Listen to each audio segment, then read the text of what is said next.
Testicular teratoma one of the most important topic of systemic pathology.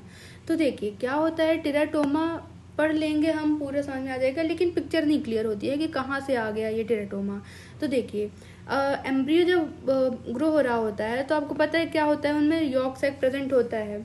ये यहाँ से originate होती है primordial germ cell. Primordial germ cell बनी, अब ये क्या होता है, माइग्रेट होती हैं, और ये माइग्रेट होने के बाद जाती है जेनाइटल रिज में।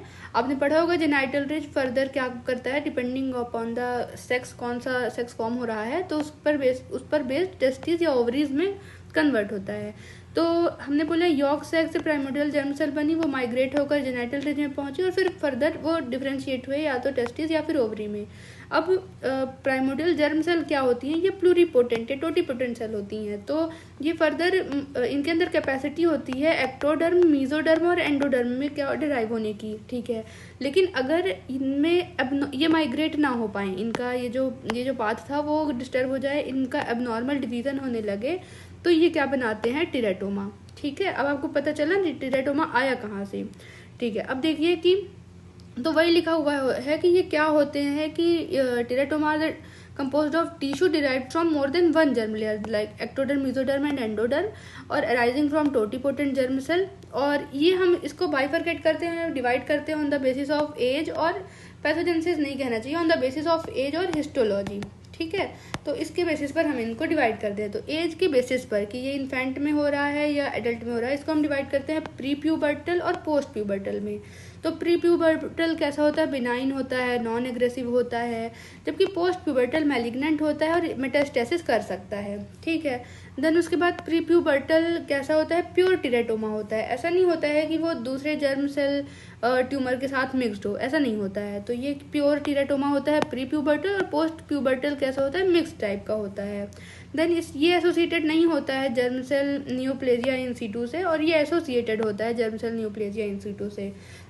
फिर उसके बाद देखिए कि क्या कहना चाहिए, जेनेटिक हॉलमार्क क्या है इनमें।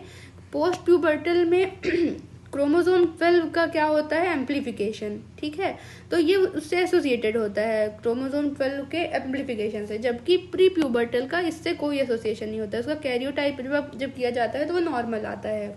तो ये हमने बताया प्री प्यूबर्टल और पोस्ट प्यूबर्टल के डिवीजन किया और उसके बारे में देख लिया। देन देखते हैं ग्रॉस में कैसा दिखाई देता है। जब टेराटोमा को की ग्रॉस देखा जाता है तो वो कैसा दिखाई देता है। तो इसको जब देखा जाता है साइज जो है वो कैसा होता है, तो टेराटोमा ट्यूमर है तो लार्ज टेस्टिकुलर मास होगा और रिप्लेस कर देगा नॉर्मल पैरेन्काइमा को। कट सेक्शन में जब देखते हैं तो ये मल्टी सिस्टिक दिखता है। ठीक है, और इसमें क्या होता है, इरेगुलर सॉलिड पैचेस भी दिखाई देते हैं। अब मल्टी सिस्टिक है तो सिस्ट कैसा दिखाई देता है वो देखा जाए तो ये क्लियर और म्यूसिनस भी हो सकता है, और क्लियर और जिलेटिनस फ्लूइड भी इसमें प्रेजेंट हो सकता है। देन ये तो हमने सिस्ट के बारे में बात कर दी। अब सॉलिड स्ट्रोमा जो है वो कैसा होता है, तो स्ट्रोमा सॉलिड होता है, हार्ड और ग्रिटी एरिया उसमें प्रेजेंट होता है, जिसमें कार्टिलेज, बोन और डेंस फाइब्रस टिश्यू होते हैं। ठीक है, अब देखिए इसमें क्या होता है कि कार्टिलेज, बोन और डेंस फाइब्रस टिश्यू हमने क्यों लिखा है, मतलब लिखा है, और ऐसा नहीं है कि हेयर्स की अगर हम बात करें, थोड़ा सा रॉबिन्स में एक बात लिखी हुई है कि ओवेरियन जो डर्मोइड सिस्ट होते हैं उनमें टफ्ट ऑफ हेयर प्रेजेंट होता है, मतलब उनमें प्योर हेयर का एक टफ्ट मिलेगा। जबकि जो हमारे टेराटोमा, टेस्टिकुलर टेराटोमा है, उसमें ऐसा नहीं होता है कि मतलब ऐसा प्योर हेयर, कुछ फॉलिकल हो सकते हैं डेफिनेटली, लेकिन ऐसा नहीं है कि पूरा टफ्ट ऑफ हेयर मिल जाए। तो यहाँ पर लिखा हुआ है वही बात कि unlike ovarian dermoid cyst, adult testicular tumour rarely display prominent field of pure hair tuft और कंसंट्रेटेड सिबेशियस मटेरियल, दोनों की बात की जा रही है। जबकि ओवेरियन डर्मोइड सिस्ट क्या कहना चाहिए, टेराटोमा जब हम पढ़ेंगे तो उसमें ऐसा होता है कि प्योर टफ्ट ऑफ हेयर मिलते हैं। ठीक है, अब देखिए यहाँ लिखा हुआ है कि अब देख सकते हो एक एनिमेटेड इमेज में अगर देखें तो लार्ज टेस्टिकुलर मास है, इसमें कई मल्टीसिस्ट एरिया हैं, और वो कैसे क्लियर जिलेटिनस फ्लूइड उसमें हो सकता है, और साथ में इरेगुलर सॉलिड पैचेस अपीयर होते हैं, और स्ट्रोमा ग्रिटी होता है, और उसमें क्या होता है, कार्टिलेज, बोन और फाइब्रस टिश्यू होते हैं। और ऐसा जैसे ये देखिए आप, प्योर हेयर टफ्ट है ना, वैसा किसमें, इसमें नहीं होता है। किसमें प्रेजेंट होता है ऐसा, ओवेरियन ट्यूमर में, टेराटोमा में। ठीक है, तो ये बात आपको याद रखना है। अब देखिए दूसरा हमारा क्लासिफिकेशन आता है माइक्रोस्कोपी के बेसिस पर या फिर हिस्टोलॉजी के बेसिस पर। तो हम इसको डिवाइड करते हैं मैच्योर, इमैच्योर और teratoma with somatic type malignancy. ठीक है, अब मैच्योर बोला जा रहा है तो देखिए इसमें क्या होता है, ये मतलब मैच्योर बोला जा रहा है तो इसमें fully differentiated adult like tissue होते हैं जो ऑर्गेनाइज्ड होते हैं ऑर्डरली और नेस्ट और लेयर में। ठीक है, like ectoderm element, endoderm element और मेसोडर्म एलिमेंट एक या तो अलग से स्ट्रक्चरल नेस्ट में या फिर लेयर्स में अपीयर होते हैं। तो ectodermal element stratified squamous epithelium skin associated with skin appendages along with sheet of differentiated neural और ब्रेन टिश्यू। तो आपको पता है एक्टोडर्म सिंपल है, एक्टोडर्म से जो एलिमेंट डिराइव होते हैं वही अपीयर होंगे। देन एंडोडर्म से जो एलिमेंट डिराइव होते हैं वो अपीयर होंगे, मतलब कि mucus secreting glandular tract, respiratory type ciliated columnar epithelium और गैस्ट्रोइंटेस्टाइनल ट्रैक्ट के कंपोनेंट, ये एंडोडर्मल एलिमेंट हैं, वो अलग से लेयर में या नेस्ट में अपीयर होंगे। देन मेसोडर्मल एलिमेंट होते हैं, मेसोडर्मल एलिमेंट में क्या आ जाएगा, मैच्योर हाइलिन कार्टिलेज मिलता है, स्मूथ मसल के बंडल, ट्रेबिक्युलर बोन, लिम्फोइड एग्रीगेट, ये अपीयर होते हैं। तो ये किस में होता है, जब आप टेराटोमा को हिस्टोलॉजी में देखोगे ऐसा अपीयर होगा तो आप समझ जाओगे क्या है, मैच्योर टेराटोमा है।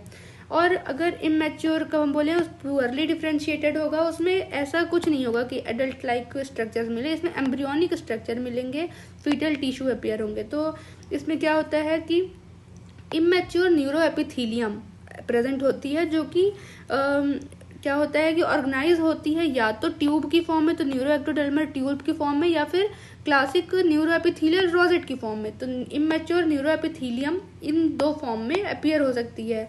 दूसरी चीज कि हाइपरक्रोमैटिक प्रिमिटिव सेल अपीयर होते हैं और उनमें बहुत ज़्यादा माइटोटिक रेट होता है और ये हैफेजार्ड टिश्यू ऑर्गेनाइजेशन में होता है, मतलब ऐसा नहीं कि कोई सीक्वेंस में या ऑर्गेनाइज्ड हो अच्छे से, ऐसा कुछ नहीं होता है। ठीक है, तो ये इमैच्योर होते हैं। Then teratoma with somatic type malignancy, इसमें क्या होता है कि देखिए हमने बोला कि बिनाइन या मैच्योर सोमेटिक एलिमेंट इसमें undergoes true secondary non germ cell clonal malignation. समझिएगा, हमने देखा टेराटोमा में स्किन और भी हमने सारे एक्टोडर्म, मेसोडर्म, एंडोडर्म के जितने से जो चीज़ें ड्राइव होती हैं हमने वो सब देखा। तो अगर ऐसा हो कि वो टेराटोमा फर्दर किसी non germ cell clonal malignant form, मतलब सेकेंडरी ट्यूमर बना ले, लाइक स्किन था, हमने देखा कि एक्टोडर्मल एलिमेंट था, स्किन बना था, अब वहाँ उस स्किन से क्या बन जाए, स्क्वेमस सेल कार्सिनोमा बन जाए, ऐसा भी हो, पर ये बहुत रेयर होता है। या फिर ग्लैंडुलर है तो एडिनो कार्सिनोमा बन जाए। ठीक है, ग्लैंड्स थी हमने देखा था, और कार्टिलेज और मसल ब्लॉक हैं तो उससे सार्कोमा बन जाए। तो ये अगर फॉर्म हो रहा है जो टेराटोमा में होना चाहिए था, उससे अगर ये चीज़ें फॉर्म हो रही हैं तो हम बोल देते हैं क्या, ये teratoma with somatic type malignancy. तो ये 3 on the basis of histology हमने 3 पे डिवाइड किया। ठीक है, अब इसी को हम थोड़ा इमेज में देख लेते हैं कि मैच्योर टेराटोमा में एक्टोडर्मल, एंडोडर्मल और मेसोडर्मल तीनों के सेक्शन मतलब सेपरेट नेस्ट या लेयर में अपीयर होंगे। आपको पता है एक्टोडर्म में stratified squamous epithelium, skin appendages, differentiated neural tissue मिलेगा। एंडोडर्म में कुछ ये सब मिल सकता है और मेसोडर्म में ये सब मिल सकता है। ठीक है, और मैच्योर जो है उसमें क्या होगा कि ये आप देख सकते हैं न्यूरो एपिथेलियल रोजेट की, इमैच्योर न्यूरो एपिथेलियम रोजेट की फॉर्म में भी मिल सकती है और न्यूरो एक्टोडर्मल ट्यूब की फॉर्म में भी मिल सकती है। पुअरली डिफरेंशिएट होती है, अभी हमने देखा ही था। हाइपरक्रोमैटिक, अब देख सकते हो कि बहुत ज़्यादा हाइपरक्रोमैटिक, इसमें क्या बोल रहे हैं, प्रिमिटिव सेल मिल रहे हैं, उनका बहुत ज़्यादा माइटोटिक रेट होता है और हैफेजार्डेड ऑर्गेनाइज्ड रहते हैं। फिर उसके बाद टेराटोमा विच सोमेटिक टाइप मैलिग्नेंसी, इसमें क्या होता है कि लाइक बिनाइन या मैच्योर सोमेटिक एलिमेंट हमने देखा, जैसे स्किन और ग्लैंड्स थी, वो क्या होगा कि ट्रू मैलिग्नेंसी में ट्रांसफॉर्म हो जाएंगी। स्क्वेमस कंपोनेंट हुआ तो स्क्वेमस सेल कार्सिनोमा बना लेगा, ग्लैंडुलर कंपोनेंट हुआ तो एडिनो कार्सिनोमा बना लेगा, और कार्टिलेज कंपोनेंट हुआ तो सोमेटिक कार्सिनोमा बना लेगा। ठीक है, तो ये होता है पूरा हिस्टोलॉजी के बेसिस पर, आपने इमेज में भी देख लिया। तो this is all about the teratoma. आपको अभी क्लियर हो गया होगा कहाँ से ये आया। ठीक है, उसके मतलब एक पिक्चर क्लियर हो गई कि टेराटोमा तो बहुत सुना है, पर आता कहाँ से है, कहाँ से ये टेराटोमा कैसे हो जाता है, तो ये हमने देख लिया। देन उसके बाद हमने इसको 2 टाइप्स में देखा, प्री प्यूबर्टल, पोस्ट प्यूबर्टल। फिर ग्रॉस में देखा, तो ग्रॉस में पहले आप सिंपल जो बाहर से फिजिकली दिख रहा है कि लार्ज टेस्टिकुलर मास दिखाई देगा, वो बता दिया। देन इसको कट सेक्शन करेंगे तो मल्टी सिस्ट दिखाई दिया होगा, तो मल्टी सिस्ट। फिर सिस्ट के बारे में आपने बता दिया कि इस तरीके का दिख सकता है। अब ये तो सिस्ट के बारे में बता दिया, स्ट्रोमा भी तो होता ही है, तो स्ट्रोमा के बारे में थोड़ा बता दिया। तो इस तरीके से ग्रॉस मॉर्फोलॉजी बताएंगे। देन माइक्रोस्कोपी में तो आपको याद ही हो जाएगा मैच्योर और इमेच्योर। तो मैच्योर है तो उसमें मैच्योर वाली मतलब एडल्ट लाइक टिश्यू है, ऑर्गेनाइज्ड होंगे और अपीयर होंगे। और इमेच्योर है तो immature like embryonic like structure appear होंगे। और teratoma with somatic type malignancy में हमने देख लिया कि स्क्वेमस कंपोनेंट है, तो इसमें मतलब ऐसा आपको याद रहेगा। तो this is all about the teratoma. अगर आपको इसमें कहीं भी कोई बात ना समझ में आई हो तो आप मेरे से कमेंट बॉक्स में पूछ सकते हैं।